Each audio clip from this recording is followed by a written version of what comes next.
Hey, it's Bruce, Kayaking Kennedy Space Center and PetTurkeys.com. I'm here at my fire pit, and oh, by the way, I'm a Flint napper. Been Flint napping for 40 years, and a lot of times the Native Americans and people around the world would heat treat their material before they chipped it. And so I'm going to pack my fire pit right now. Camera there. I already have some Texas cobbles buried down below, and then I'm going to add some other flint. Technically not flint. It's cherts and agates and some other materials that I'll go over. But just real quick, let's point this out. Obsidian, you do not need to heat treat it. It becomes nappable already. Cuts you a lot. All right. But down here in Florida, we have the Florida State Rock. It's Florida agatized coral. And the Native Americans, at least the Paleo Ice Age Indians, they would not heat treat their material. It's just, you can nap this, but if you do heat treat it, it becomes more easier to work and prettier. Okay, I think I went too far. When I say heat treat, what that means is you put it under the campfire for about 24 hours. And modern day nappers will use a kiln, and there's this established science of how hot for each different material. Bring it up over like 18 hours and then let it cool down at a certain rate. It's pretty good. I just happen to like to burn stuff. I just like the fire. So if you put the material too close to the fire, you're going to destroy it. And if you put the material too deep under the fire pit, there's not enough heat. So it's always a balance. And very often I will experiment, and I'll put the best material down deep out of caution, because I've destroyed a lot of rock experimenting. You never know when, like if you have an oak fire versus a pine fire, you're not really sure on what the temperature's doing, kind of experimenting. So a lot of times I'll err on caution, if that's the right word, and then do it over. I mean, I'm in no hurry. The rock's been waiting for me for a million years. All right, so I'm gonna put this in here first. So this is a piece of Ocala chert.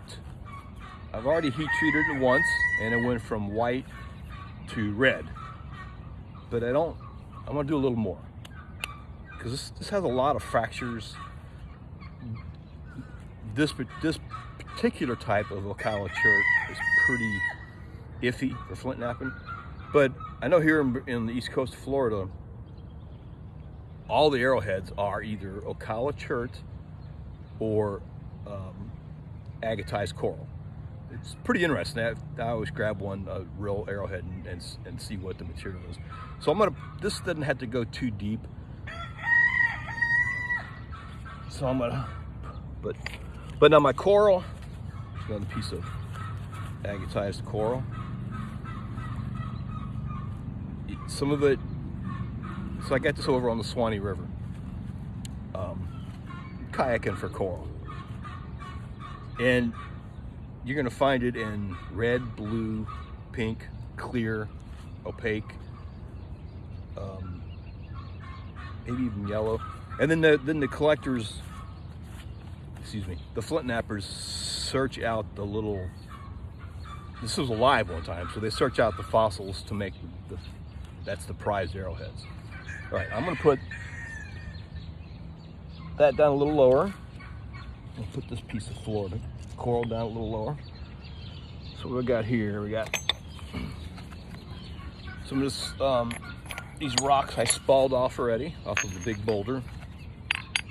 And when you have good flint, that sound is the magic sound. So this stuff might even be okay, but I'm gonna go ahead and heat treat it and see if I can get a little more color to it. So what I'm doing is I'm putting this stuff upright, standing it upright. I have quite a bit of it. So this one doesn't sound quite as good. I'm gonna raise that up a little higher. Bring it up a little bit higher. Let's see what we got left here.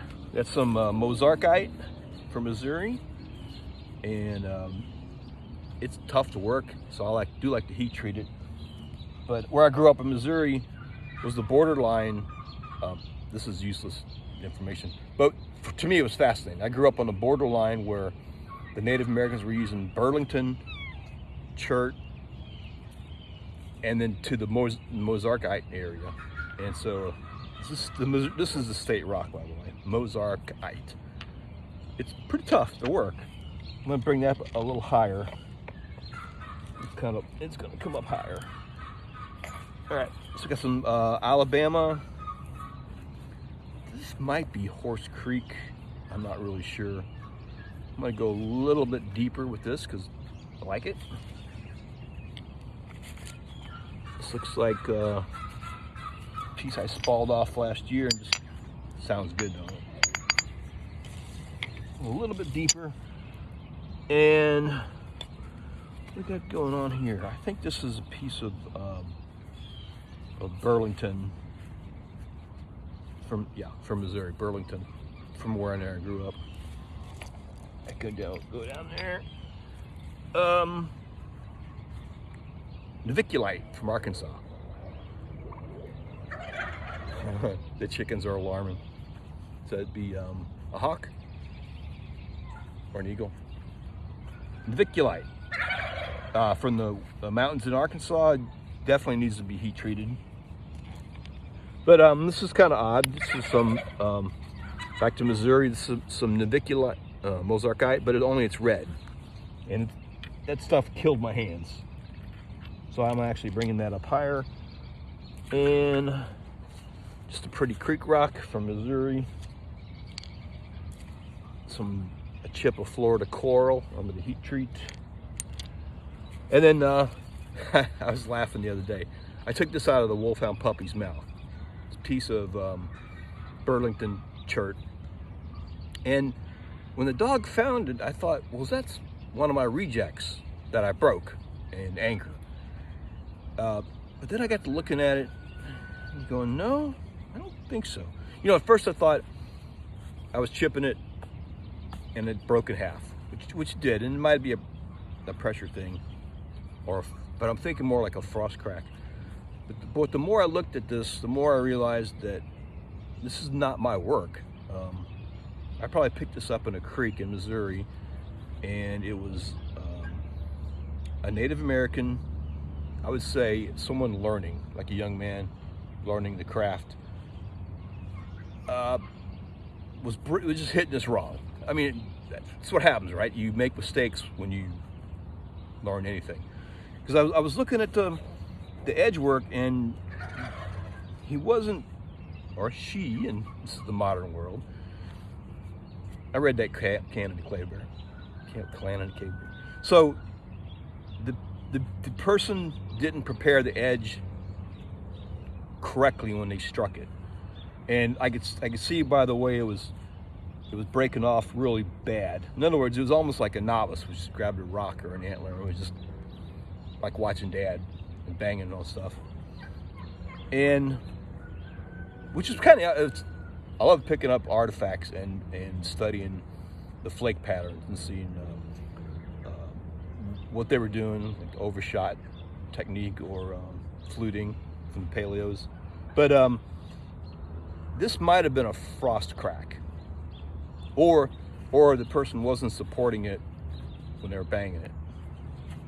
Got to support it. Got kind of thin. All right, I'm gonna put this up a little higher, and the Burlington will turn pink. So it's white right now, it'll turn pink. There's still might be frost cracks. All right, so my next step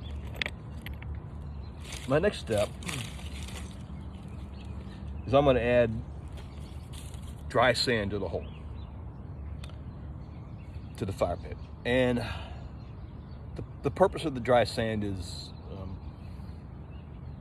otherwise, your first 3 hours of your fire pit is doing nothing but drying the sand out to bring the temperature of the stone up.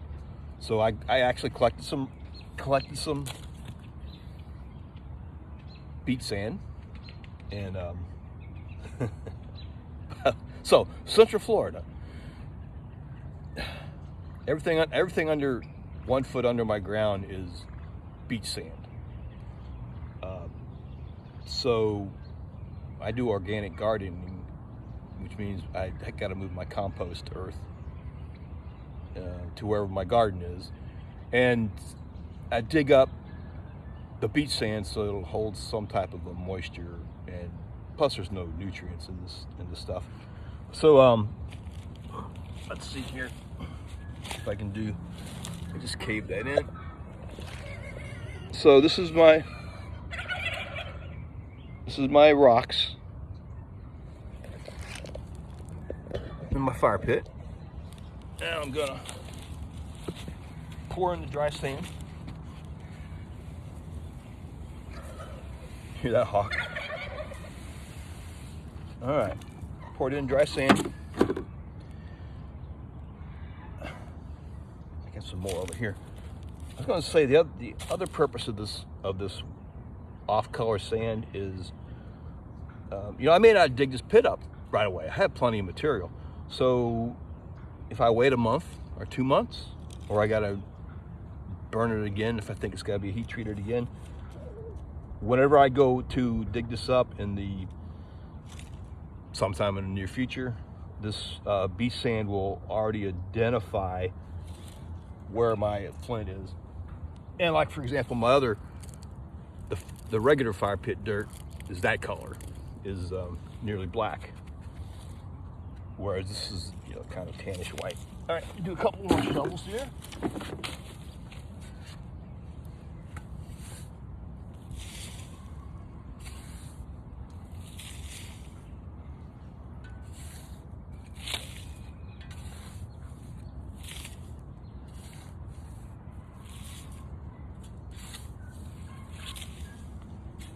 Cool. All right.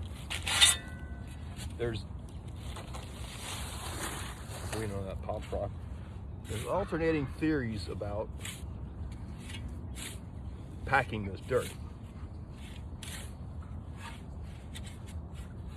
with the majority for fire pit, with the majority saying you want to pack it tight, which will allow the heat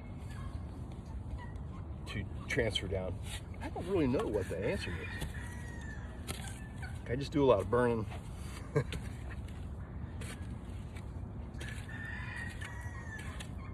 And if we have a storm coming, pick this up.